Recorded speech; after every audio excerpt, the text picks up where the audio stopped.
Hey my cake baking friends, my name is Nicki Carpenter and I'm the 4-H agent in Burke County, and today we are going to make marshmallow fondant. So I have already pre-washed my hands and I have already pre-measured my ingredients, so follow along. First thing is we have a bag, 10-ounce bag of mini marshmallows and 2 tablespoons of water. Now after I put the water on, we're just going to warm this in the microwave for 1 minute. Okay, so now we're going to get our marshmallows out of the microwave. Be sure to always use your mitts for safety. Your items in the microwave could be very hot. So as you can see, our marshmallows are kind of glossy and almost a little runny. So let's see how we're doing. All right, your marshmallows should almost look like a fluff. And ours did very well. So I'm just going to incorporate all the marshmallows and make sure there's no more lumps. Now I'm doing kind of a fold process where I take the spatula and scoop underneath the marshmallow and bring it back to the top. And this will help from deflating my marshmallows so we can keep it nice and fluffy.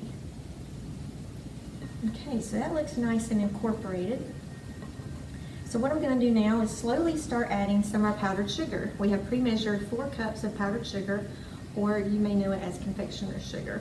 So I'm slowly going to start putting some scoops of it in so I can incorporate a little at a time.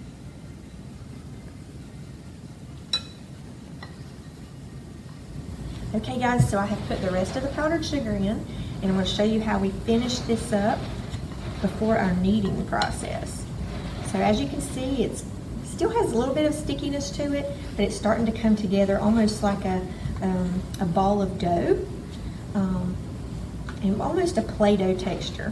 So what we're going to do is go ahead and bring this out to our surface. Just use the spatula and scrape as much as you can from the bowl.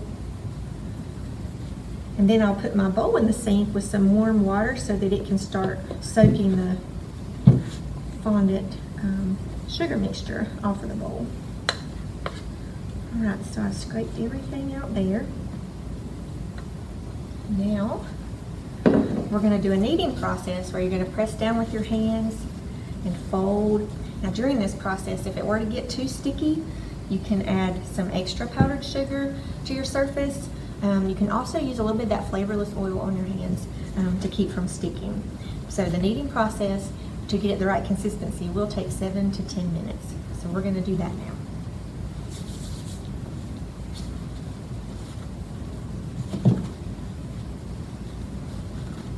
Okay friends, so we have our fondant pretty much together. We have kneaded for about 7 to 10 minutes, and as you can see, it is in a nice dough ball form. The texture feels very similar to Play-Doh. So now I'm going to show you how we're going to divide it up and color your fondant. So the easiest way is just to pinch off just as you would Play-Doh. And I like to just make a couple different little ball structures. And then for our food coloring, we're going to use a gel food coloring.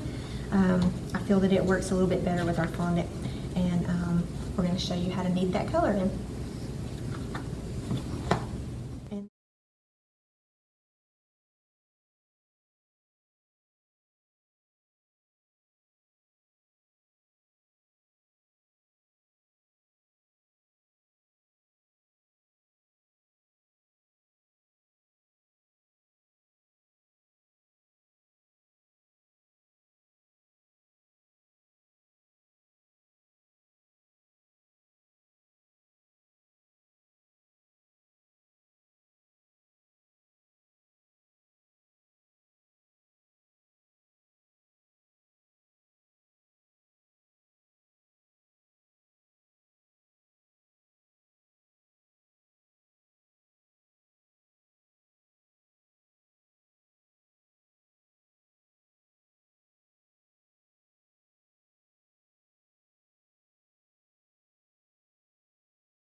Okay guys, so you saw my co-host adding color to our fondant, and he made us a beautiful yellow and pink, and we're also keeping some white for our decorations. So until we're ready to actually decorate our cake, we're going to store these. So to store your fondant, you can take just any kind of baggie, and you want to keep a light coating of oil on it so that it doesn't dry out. And then you can just leave it at room temperature. There we go. And as you can see, we have some pre-colors already made. We're going to add our white. And then that is how you make marshmallow fondant, how you can store your fondant. And join us for our buttercream videos and our cake decorating video. We will need our buttercream to hold our fondant onto our cake. So we'll see you soon. Thanks.